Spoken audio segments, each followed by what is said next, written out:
तो हम सबसे पहले आपका मशकूर हैं कि आपने अपना कीमती वक्त हमें दिया है। मेरे साथ मेरे बेहतरीन अजीज़ और भारतीय जनता पार्टी के पिलर जिसको मैं कह सकता हूँ हाजी मकबूल राना साहब हैं।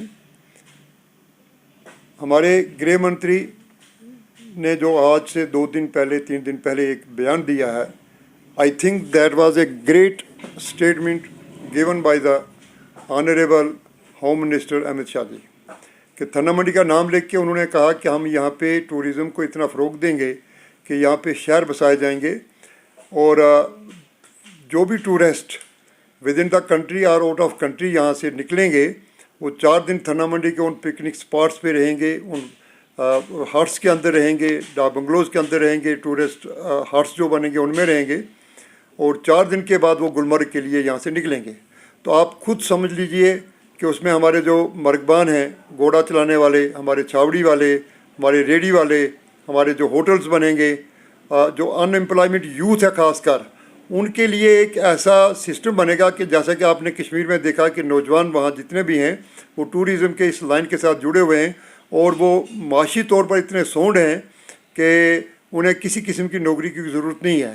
तो इस कदम जो उठाया गया है अमित शाह जी ने जो अपने स्पासनामे भी कहा है तो उसको हम सराहते हैं और लोगों से यही अपील करते हैं कि अमित शाह जी जो बात कहते हैं वो करते भी हैं। भारतीय जनता पार्टी का एक उसूल है, जैसे कि आर्टिकल 370 के लेके इस वक्त सो कॉल्ड पहाड़ी लीडर, जिनको मैं सो कॉल्ड कहूँगा, वो लोगों को गुमराह करने के लिए आर्टिकल 370 और 35A का वादा कर रहे हैं कि हम जब इक़्तिदार में आएंगे तो उनको वापस लाएंगे।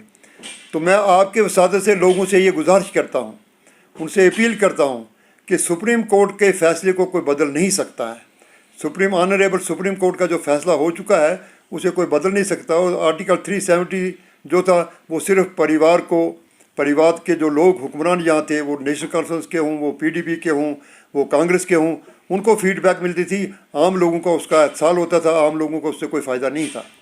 और इसके साथ साथ आपसे मैं ये भी बताता चलूँ, लोगों से ही मैं गुजारिश करता हूँ कि इस वक्त कुछ आज़ाद उम्मीदवार और कुछ PDP के लोग, कुछ कांग्रेस के लोग जो ये कह रहे हैं कि हम 500 रुपया सिलेंडर देंगे अगर हम जीते, हम सब्सिडी देंगे, हम रोडें बनाएंगे, तो ये मैं समझता हूँ कि लोगों को सिर्फ गुमराह करने की एक बात है। कोई जो भी आर्डर निकलेगा, जैसे कि आप देख लीजिए कि इस वक्त हमारे जज साहब हैं, अक्सर लोगों से सुना गया जी कि इन्होंने हमारे बिजली के बिल माफ़ किए हैं।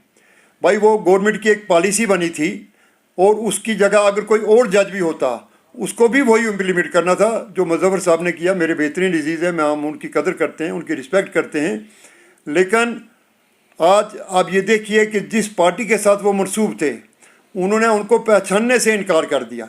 उन्होंने यहाँ तक कह दिया कि आपने नौकरी कब छोड़ी, किस लिए छोड़ी और क्यों छोड़ी, और जिसकी वजह से उसको मैंडेट नहीं दिया गया यहाँ पे। तो ये जो लोग हैं, इस किस्म के जो उम्मीदवार हमारे सामने हैं, या कांग्रेस के लोग जो हैं या PDP के लोग जो हैं, ये आपका भला क्या कर सकते हैं।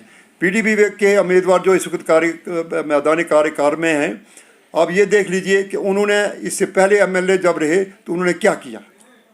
उन्होंने कोई काम थन्ना मंडी कंस्टिट्यूंसी के अंदर नहीं किया है, महज लोगों को गुमराह किया है और अपनी जो उनकी अपनी एक दुकान थी उसको चमकाया, इससे अलावा कुछ भी नहीं है। तो मैं आपकी वसादत से लोगों से ये गुजारिश करता हूँ कि 25 तारीख को अपना कीमती वोट मोहम्मद इकबाल मलिक साहब जो भारतीय जनता पार्टी के यहाँ से कैंडिडेट हैं, और ये हम यकीन के साथ कह सकते हैं, डंके की चोट कह सकते हैं कि इंशाल्लाह वो जीते हुए हैं, वो जीतेंगे।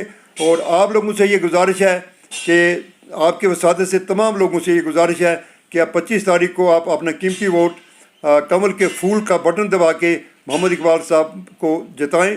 और आपके थ्रू हम बाकी लोगों से भी, बाकी कंस्टिट्यूंसी के लोगों से भी ये गुजारिश करते हैं, जैसे जुल्फ़िकार साहब कंडी से हैं, सुरनकोट से शाह साहब हैं, विबोध गुप्ता जी राजौरी कंस्टिट्यूंसी से हैं, उन लोगों से भी ये गुजारिश है कि हमारे उम्मीदवारों को वोट दे के उनको कामयाब करें।